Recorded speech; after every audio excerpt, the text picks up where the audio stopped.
Ya, karena di masing-masing satuan pendidikan itu wajib adanya penerapan P5. Jadi kami di sini dalam menerapkan program P5 tersebut membudidayakan baik itu tanaman maupun hewani. Dan tentunya ini untuk mendukung program ketahanan pangan skala kecil. Ya, ini budidaya tanaman dan juga hewani ya, berupa tanaman alpukat, jambu, ubi, kemudian juga untuk kebutuhan bumbu dapur seperti lengkuas, kemudian ada serai, cabai, terong, kebutuhan sayur mayur itu bawang merah. Nah, itu kami budidayakan. Nah, ini kaitannya dengan peternakan perikanan, di mana kami manfaatkan air daripada kolam yang kita kuras. Nah, itu digunakan untuk menyiram tanaman yang sekaligus sebagai pupuk. Dari dedaunan seperti daun ubi, daun ketela, nah itu kita gunakan juga sebagai pakan ikan. Nah, selain kami memberikan pelet, juga memberikan daun-daunan seperti daun ubi dan juga daun singkong sebagai asupan makanan yang bersumber dari alam. Jadi pada hari ini kita akan kembali melepas bibit ikan nila. Ini ada sekitar 60 ekor lebih yang baru saja kita ambil di Balai Pendidikan. Nah, ini sebelum kita melepas ke kolam yang ada di PKBM ini, kita biarkan dulu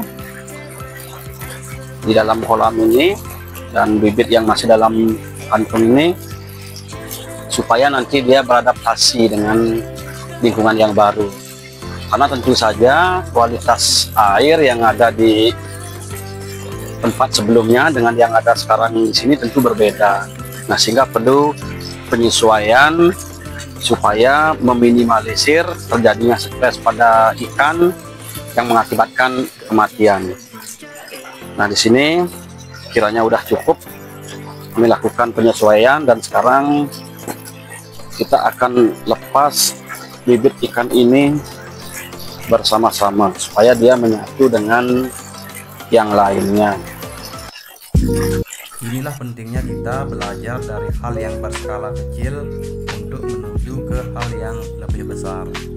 Tentunya dengan modal pengalaman-pengalaman dari proses pembelajaran ini, sehingga bila mana kita merangkak ke hal yang lebih besar, tentu kendala-kendala yang ditemui bisa kita lewati melalui pengalaman pembelajaran yang kita telah lalui prosesnya.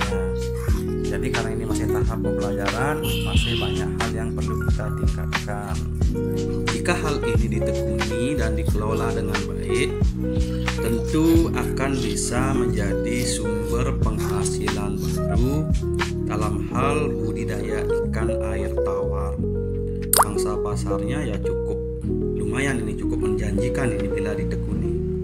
Kami berharap supaya hal ini bisa diimbaskan kepada peserta didik kami yang mengikuti program di satuan pendidikan di bawah naungan Yayasan Dharma Sedana Santi.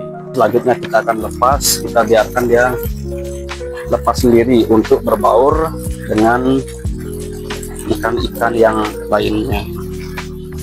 Semoga benih yang kita lepas pada hari ini dapat beradaptasi dan potensi kematiannya itu kecil, dan semoga budidaya ini berhasil. Terima kasih.